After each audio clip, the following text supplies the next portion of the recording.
I'm a midfielder. Something between Kanté and Mount. So much natural ability and talent. He has a great potential. My main goal has always been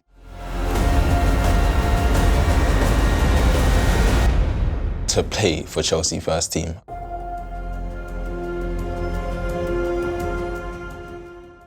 In that first youth team season, we won everything there was to win.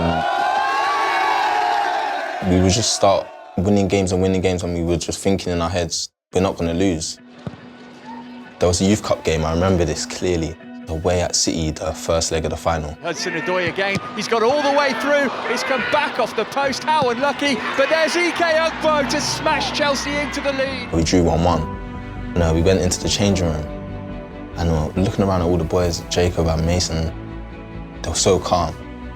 And I looked around and I said, how are you lot so calm? Like, it's 1-1, like, we got a big game next. And they said, oh, don't worry. They said, when we go back to the bridge, we're going to take them. And I thought, like, these lot, they know what they're talking about. We went back to the bridge not too long after that. And there was a quote that somebody posted on Twitter, and they said, City are going to have Chelsea. I think they said around 4-0 or something. We heard that, and it's like something just clicked.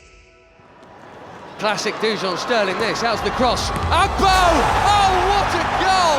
Oh, brilliant! Everybody just kind of got into the zone. Mount corner, Chalobah, it's in! It was one of the best performances I've ever seen from the team, to be fair.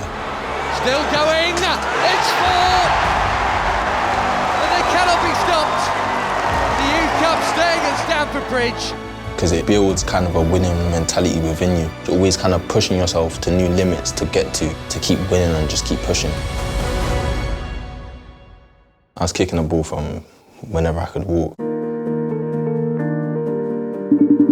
He was dribbling 2 foot, 1 foot, 2 foot, boom with the football. And my brother, Shaquille, or Shaq, I call him. I was 5 years old playing with him. Broke all the windows in the house, definitely, at least twice. I think we've always been so close without even realising. Wherever I went, T would sort of follow me, and this is happening from such a young age as well. We just kind of got that close connection and kind of do everything together. I think I was 7 when I first went to the Chelsea development. I was playing in a tournament for Edmonton All-Stars, and there was a scout, Martin Taylor, he came to watch us. And I think our whole team that day got scouted by Chelsea, so we all went down to the development training centre before I got signed for the academy. It was quite shocking that someone, not from just a family, but the immediate family got signed on to play at an academy. When I was young, like my dad, my mum, they used to take me everywhere. To football, to training in the weekdays, on the weekends. Yeah, it was a huge commitment, especially for my mum and dad. After their jobs, it was straight down to dropping tea. Then we're going to go watch him at the training, and then it's coming back at 10, 11 o'clock. They played such a huge part, just being with me every step of the way.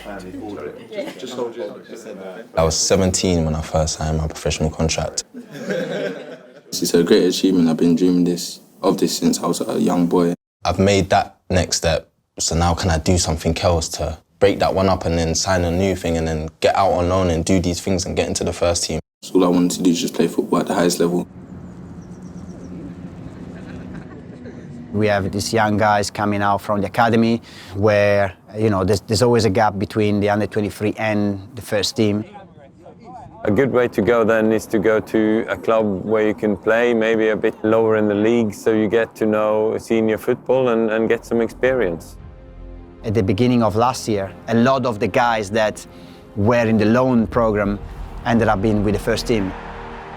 That is just an incredible thing for those guys to have achieved, and for those players to have signed at our academy from sort of 6, 7, 8 years of age to now being regulars in our first team. It does give inspiration to all of the academy players.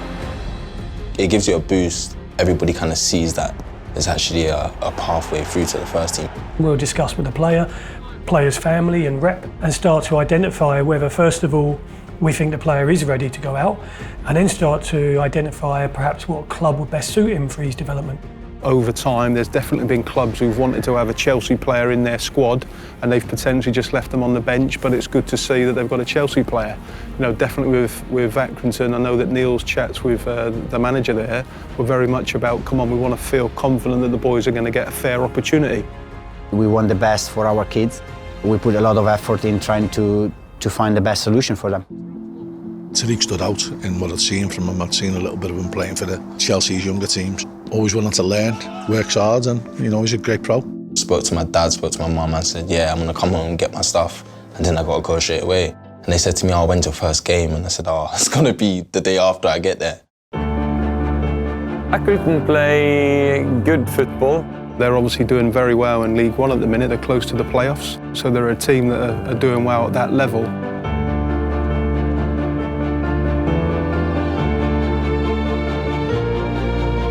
I remember just going on the pitch and putting on the red kit, and it all felt so different just being at Accrington. We had told him prior to the game, just go out there, you're on loan now, go and have fun in your first game, show them what you're all about, show them your game, and give the manager a reason to go and play you. I remember being around the 4th minute of the game. The keeper's not really scanned properly and he's passed it to him, and it's just a touch too wide. He's one-on-one, isolation situation as I call it. I've just thought to myself, I can't miss this. It's an open goal, I cannot miss this. Uwakwe's got an open goal here and it's in. Okay, so now we're getting started. When you score, you just kind of get the feel for the game, and then everything starts going your way. It falls to Uwakwe, it's 3-0. Okay, I've got 2. Can I go for the hat-trick now? I know, I kept telling the boys as well. I kept saying, I'm gonna score 3, you lot watch. Uwakwe with the cross, and Cassidy heads home. It's a great ball from Uwakwe there. And everybody was just laughing at me and they said, yeah, you're not gonna score your hat-trick. And then I said, oh yeah, you lot wait, you lot wait. Great turn of pace from Uwakwe. Uwakwe, and it's 7. Hat-trick, hat-trick, hat-trick. Yeah, Tariq, you show them, boys. Oh my goodness. That's job done. And a debut hat-trick for Tariq Uwakwe. Although that's as good as a start you can get going away to another club. My first hat-trick in a professional environment, so hopefully I get to frame it back home, but yeah, we'll see. We got that first game and we got 3 goals. Now what can I do in my next one?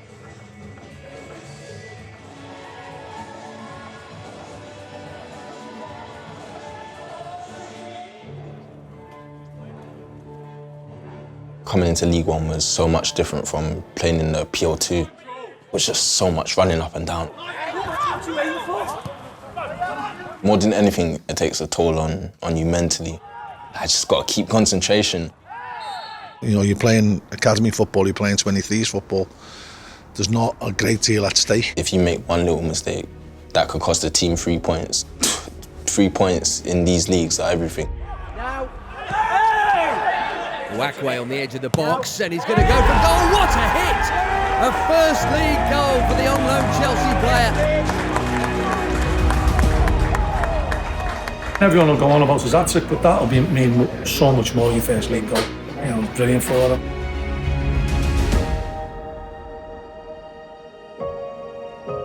There's no fans in any of the stadiums.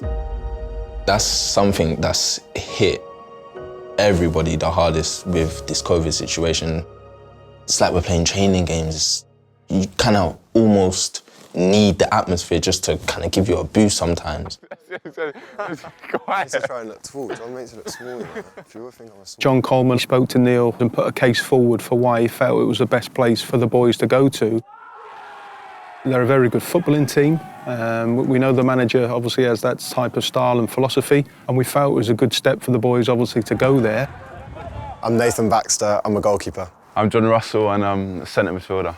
This is my first loan. Yeah, this is my 6th loan now, I think, so it's a bit different to the lads, but for me, one of the biggest changes when you go on loan is playing in front of supporters. It totally changes kind of the feeling of the game. So I'd just imagine for the lads, it's probably an easier step when they're not here, but then equally you miss out on the experience.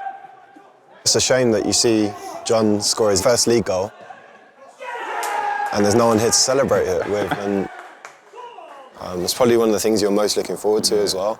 Certainly when you come to a club, they're playing in front of supporters, and when you win and celebrating with them, that's probably the most enjoyable part of football, and that's why you play football.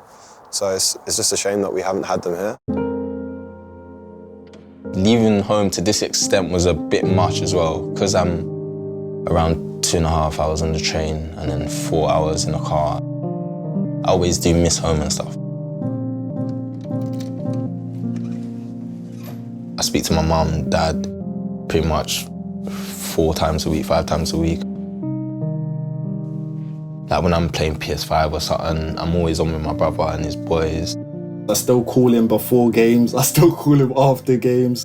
We do different things to sort of combat the COVID, if you want to say that. Let's go! No, that's not my celebration though. It was a lot different to what I was used to, moving in on my own. So the washing, cooking, it's just made me have to grow up straight away.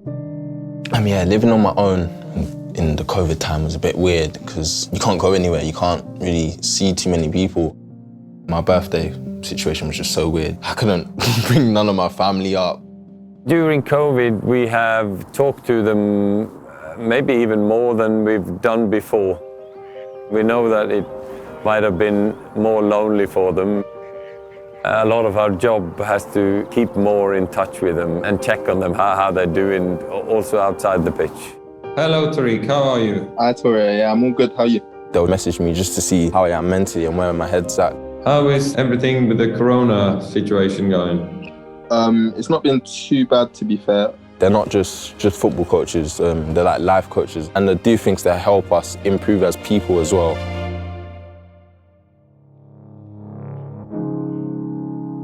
Being on this pitch is just, it's a lack of freedom, to be fair. Being on any pitch gives you a little bit of freedom.